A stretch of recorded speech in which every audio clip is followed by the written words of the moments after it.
जरा सोचकर देखिए, एक ऐसी किताब के बारे में जो मतलब करीब 3500 साल पुरानी है। 3500 साल? ये तो सच में बहुत पुरानी बात है। हाँ, और हैरानी की बात यह है कि इसमें 1000 से भी ज्यादा बेहद जटिल कविताएं और प्रार्थनाएं हैं। अच्छा। बिल्कुल। और सबसे बड़ी बात तो ये है कि ये सुनकर शायद विश्वास ना हो, ये किताब सदियों तक बिना एक भी पन्ना लिखे एकदम सुरक्षित रही। अरे वाह, मतलब बिना कागज के? हाँ बिल्कुल। तो आज की इस गहन चर्चा में हम हमारे पूर्वजों के इन्हीं अदृश्य कोड्स और जमीन के नीचे दबे खामोश पत्थरों के बारे में बात करने वाले हैं। सही कहा। हम इतिहास को जानने के 2 सबसे शक्तिशाली झरोखों का विश्लेषण करने वाले हैं। बिल्कुल। पहला है साहित्य, यानी हमारी पुरानी किताबें, और दूसरा है पुरातत्व, यानी पुरानी कब्रें और खंडहर। हमारा मिशन आज ये समझना है कि वो प्राचीन लोग आखिर क्या सोचते थे और मतलब जमीनी हकीकत में वो कैसे जीते थे। हाँ, ये एक तरह से हमारे दिमाग और मिट्टी के बीच की कड़ी जोड़ने जैसा है, क्योंकि इतिहासकार किसी जासूस की तरह काम करते हैं। सही बात है, वो सिर्फ कहानियों पर भरोसा तो नहीं कर सकते। बिल्कुल नहीं। अगर वो किसी पुरानी किताब में किसी बड़े युद्ध या किसी हथियार के बारे में पढ़ते हैं तो वो जमीन की खुदाई करके उन हथियारों के ठोस सबूत भी तलाशते हैं। मतलब उन्हें कुछ भौतिक प्रमाण चाहिए होता है। हाँ, किताबें हमें एक समाज की आत्मा और उनकी सोच से मिलाती हैं, है ना जी। जबकि जो कब्रें और खंडर है वो हमें उनके जीवन की बिल्कुल नंगी और ठोस सच्चाई दिखाते हैं। तो चलिए इस तहकीकात की शुरुआत दिमाग और विचारों से ही करते हैं। अच्छा। हमारी पहली टाइम मशीन है ऋग्वेद, जो कि दुनिया के सबसे पुराने साहित्यों में से एक है। बिल्कुल। 3500 साल पुरानी ये रचना।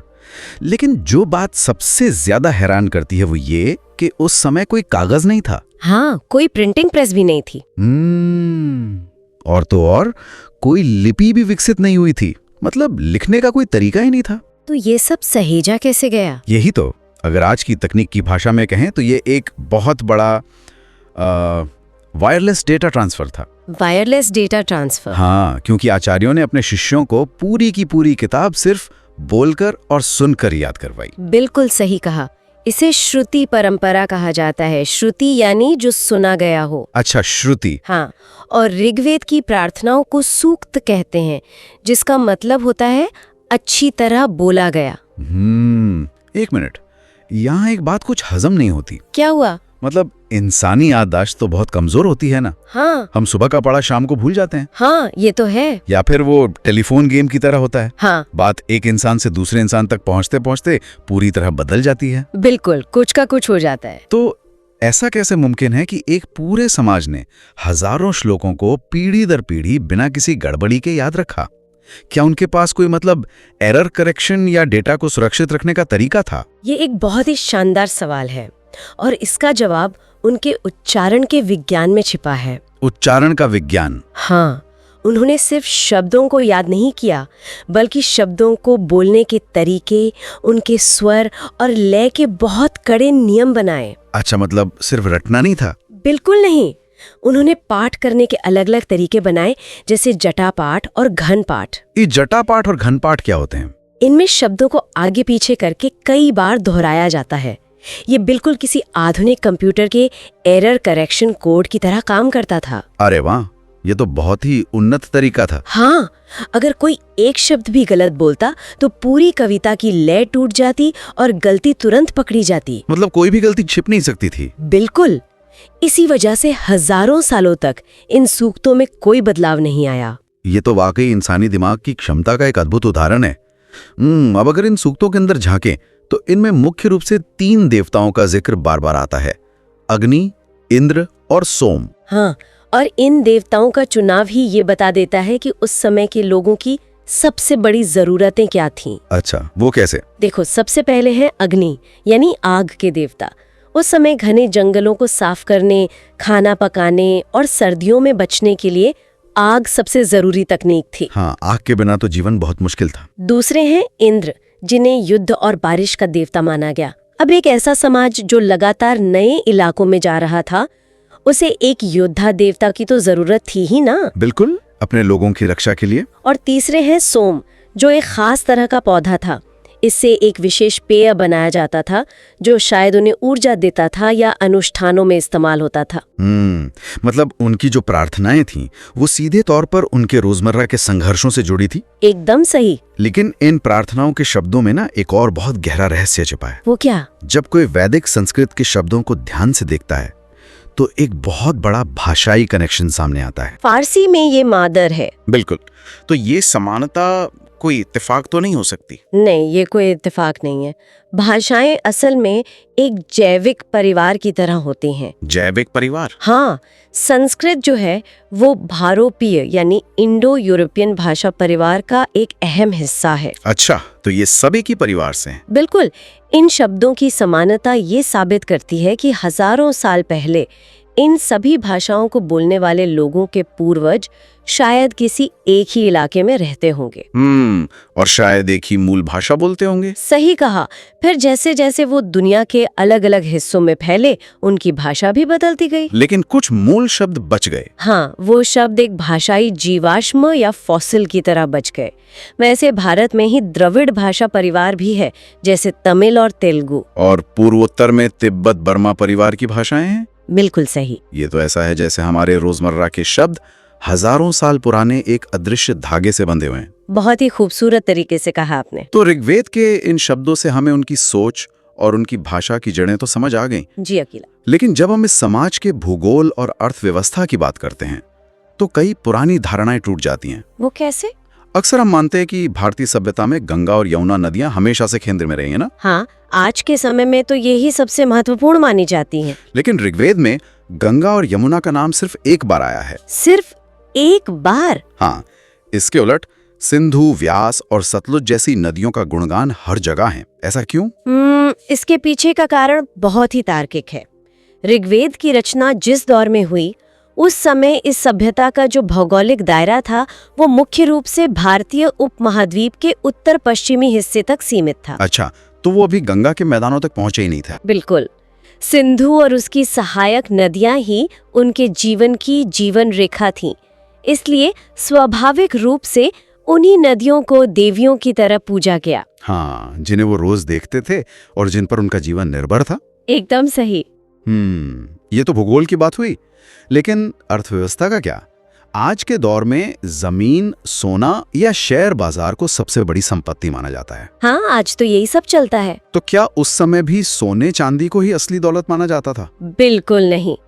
उस समाज की अर्थव्यवस्था की धुरी गायें और घोड़े थे। गायें और घोड़े सबसे बड़ी संपत्ति? हाँ, इसके पीछे एक बहुत ठोस कारण है। एक ऐसे समाज में जो अभी पूरी तरह से एक जगह बसकर खेती नहीं कर रहा था और लगातार आगे बढ़ रहा था, जमीन कोई बहुत बड़ी संपत्ति नहीं थी। हाँ, क्योंकि उन्हें तो आगे बढ़ते रहना था। और सोना चांदी खाया तो जा नहीं सकता। सही बात है। लेकिन गायें एक तरल संपत्ति या लिक्विड एसिड की तरह थीं। अच्छा, लिक्विड एसिड। हाँ, वो दूध देती थीं, यानी भोजन का लगातार स्रोत थी। वो प्रजनन करती थी, यानी संपत्ति अपने आप बढ़ती थी। अरे वाह, ये तो बहुत ही स्मार्ट तरीका था। और सबसे बड़ी बात, संकट के समय मवेशियों को आसानी से एक जगह से दूसरी जगह ले जाया जा सकता था। ये नजरिया बहुत कुछ साफ कर देता है। तभी ऋग्वेद में युद्ध के लिए गविष्टि शब्द का इस्तेमाल हुआ है। हाँ, जिसका सीधा अर्थ है गायों की खोज। मतलब युद्ध कोई राजनीतिक सत्ता या साम्राज्य खड़ा करने के लिए नहीं होते थे। बिल्कुल नहीं। युद्ध मवेशियों को छीनने, पानी के स्रोतों पर कब्जा करने और अच्छे चारागाहों के लिए लड़े जाते थे। और घोड़े भी बहुत कीमती थे। हाँ, क्योंकि वो युद्ध में रथ खींचने के काम आते थे, जो उस समय की सबसे आधुनिक सैन्य तकनीक थी। तो गायों और घोड़ों पर आधारित इस अर्थव्यवस्था ने समाज को कैसे बांटा? आज तो हम जन्म के आधार पर जातियों का विभाजन देखते हैं। ऋग्वेदिक काल में समाज का बंटवारा जन्म से नहीं बल्कि काम यानी कर्म से होता था। कर्म से? हाँ, मुख्य रूप से पुरोहित थे जो यज्ञ करते थे, फिर राजा होते थे, और जन या विश जो आम जनता थी। अच्छा, और क्या कोई और वर्ग भी था? हाँ, एक चौथा वर्ग भी था जिन्हें दस्यु या दास कहा जाता था। ये वो लोग थे जो यज्ञ नहीं करते थे और शायद कोई दूसरी भाषा बोलते थे। लेकिन यहाँ एक बहुत बड़ा पेंच है।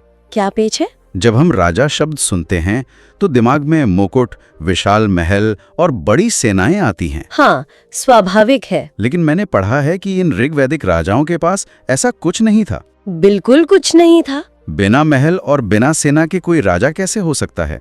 वो समाज को कैसे चलाता था? यही तो इस दौर की सबसे दिलचस्प बात है। ये कोई केंद्रीकृत साम्राज्य नहीं था।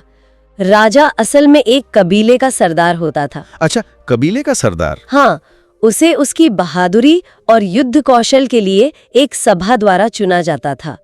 राजपाट पिता से बेटे को विरासत में नहीं मिलता था। मतलब वो लोकतांत्रिक तरीके से चुने जाते थे। एक तरह से, हाँ। और कोई स्थायी सेना नहीं होती थी।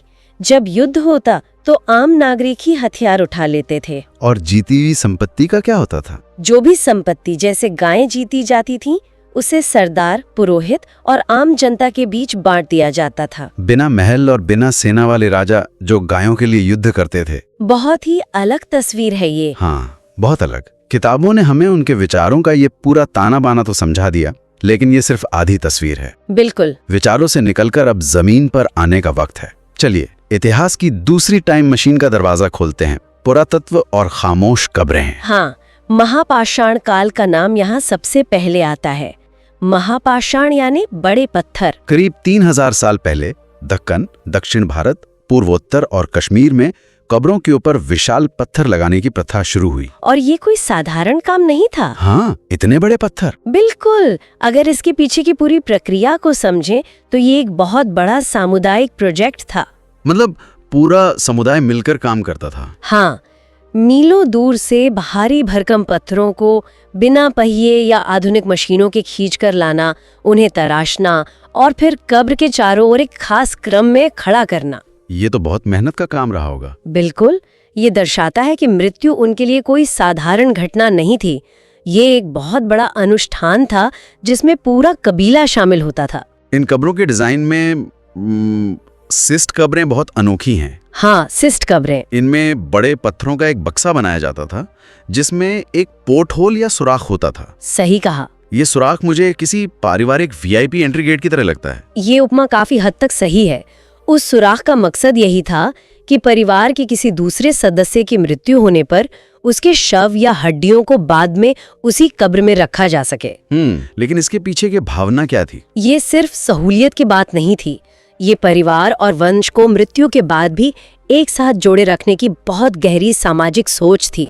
अच्छा, लेकिन क्या मौत के बाद सब बराबर हो जाते थे? क्या ये कब्रें हमें उस समाज की आर्थिक स्थिति के बारे में कुछ बताती हैं? पुरातत्व विज्ञान यहीं पर तो सबसे बड़ा सच उजागर करता है। वो क्या? जब इन कब्रों की खुदाई हुई तो अमीरी और गरीबी की खाई बिल्कुल साफ दिखाई दी। सच में? हाँ, ब्रह्मगिरी में एक कंकाल के पास से 33 सोने के मनके, शंख और अन्य आभूषण मिले। 33 सोने के मनके? हाँ, और वहीं कुछ दूसरी कब्रों में केवल मिट्टी के बर्तन मिले। ये तो साफ भेदभाव दिखाता है। ये इस बात का पक्का प्रमाण है कि 3000 साल पहले का समाज पूरी तरह से समान नहीं था। कुछ लोग बहुत रसूखदार और अमीर थे और कुछ बहुत साधारण। एक चीज जो लगभग हर कब्र में समान रूप से मिली वो थे काले लाल मिट्टी के बर्तन और लोहे के औजार। हाँ, लोहे की कुल्हाड़ियां और कटारें। यहाँ लोहे का मिलना तो एक बहुत बड़ी क्रांति का संकेत है। बिल्कुल। तांबे या कांसे की तुलना में लोहा बहुत मजबूत होता है।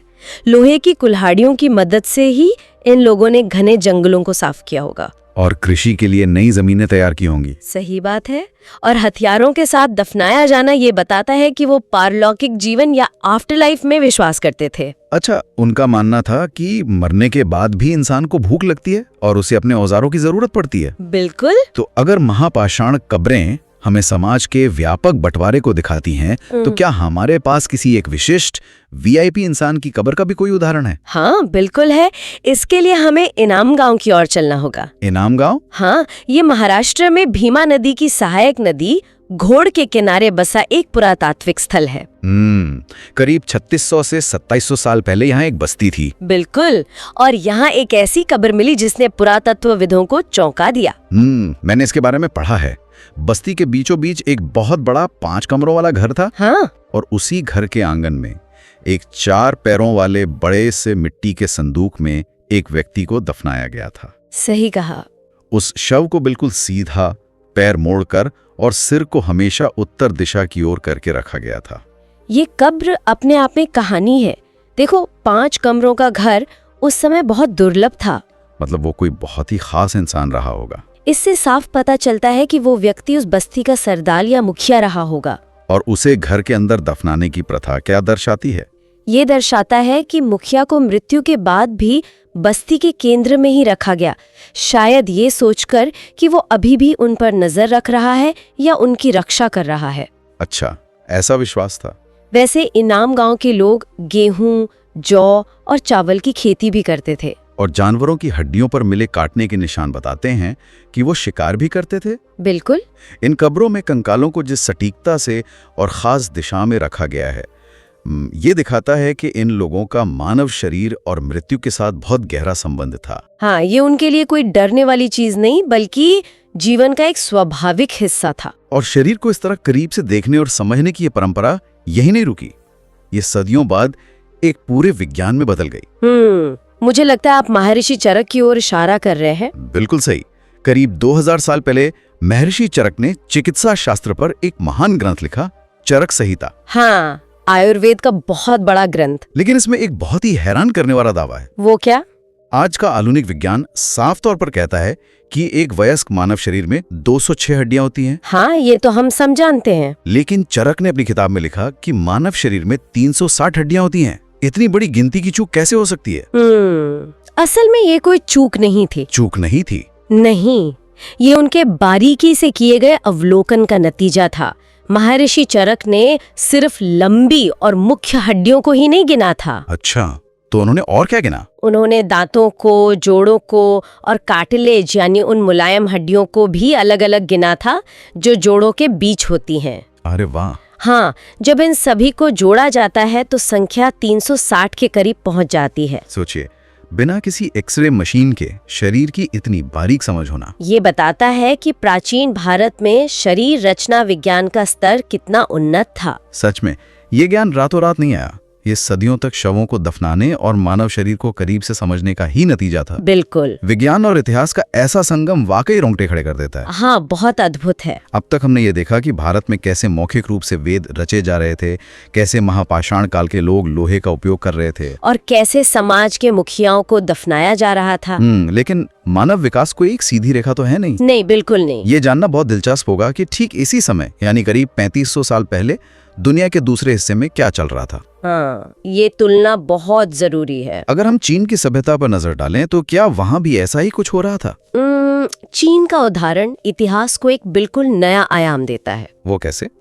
जब भारत में ऋग्वेद के सूक्त केवल दिमाग में रचे और कंठस्थ किए जा रहे थे, ठीक उसी समय चीन में लेखन कला का विकास हो चुका था। मतलब उन्होंने लिखना शुरू कर दिया था? हाँ, लेकिन उनका लिखने का तरीका बहुत ही विचित्र था। विचित्र कैसे? वो कागज या पत्तों पर नहीं, बल्कि जानवरों की हड्डियों पर लिखते थे, जैसे कछुए के खोल या बैल की हड्डी। हड्डियों पर? हाँ, और इन्हें भविष्यवाणी वाली हड्डियां या ऑरिकल बोन्स कहा जाता है। हड्डियों पर भविष्यवाणी, ये प्रक्रिया कैसे होती थी?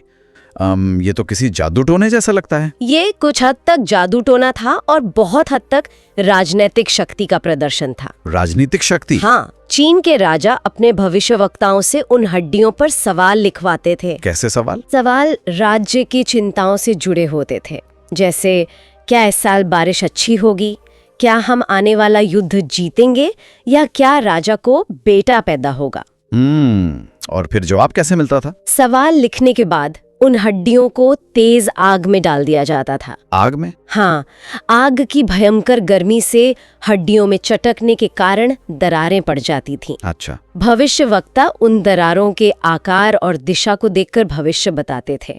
ये राजाओं के लिए जनता में अपना दबदबा बनाए रखने का एक तरीका था। अगर हम उस समय के चीन और भारत की इन सभ्यताओं की तुलना करें तो ये समानांतर विकास कितने अलग अलग रास्तों पर चल रहा था। बिल्कुल, अंतर बहुत ही स्पष्ट और बड़ा था। सबसे बड़ा अंतर क्या था? पहला बड़ा अंतर सत्ता के स्वरूप में था। जहां भारत में ऋग्वैदिक काल के राजाओं के पास कोई महल नहीं था और वो कबीरे द्वारा चुने जाते थे, वहीं उसी समय चीन के शासक बड़े बड़े और आलीशान महलों में रहते थे। हाँ, उन्होंने अपार धन दौलत और कांसे के बेहद खूबसूरत बर्तन जमा कर रखे थे। और दूसरा अंतर? दूसरा सबसे बड़ा अंतर तकनीक का था।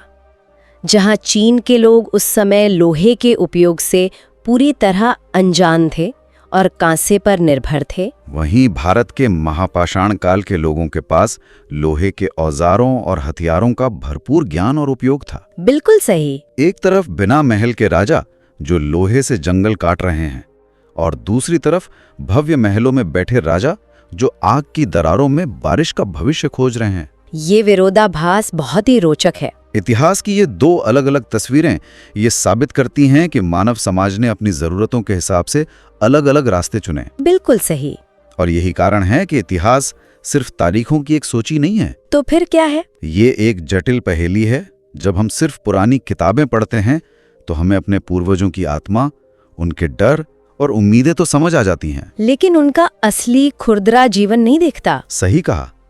और जब हम सिर्फ कब्रें खोदते हैं तो हमें औजार और कंकाल तो मिल जाते हैं, लेकिन उनके पीछे के विचार और भावनाएं समझ नहीं आती। मतलब जब इन दोनों साहित्य और पुरातत्व को आपस में मिलाया जाता है तभी अतीत का असली चेहरा सामने आता है। हाँ, तभी हमें पूरी तस्वीर दिखती है। ये पता चलता है कि उस समय भी समाज में अमीरी और गरीबी थी, काम का बंटवारा था, मृत्यु के बाद के जीवन की कल्पना थी, और लगातार आगे बढ़ने की एक छटपटाहट भी थी। बिल्कुल। कोई भी पुराना पत्थर या पुरानी किताब महज एक बेजान वस्तु नहीं है, वो एक गवाह है जो अपनी कहानी सुनाने का इंतजार कर रहा है। बस हमें उसकी भाषा समझनी है और एक अच्छे जासूस की तरह सही सवाल पूछने हैं। बिल्कुल।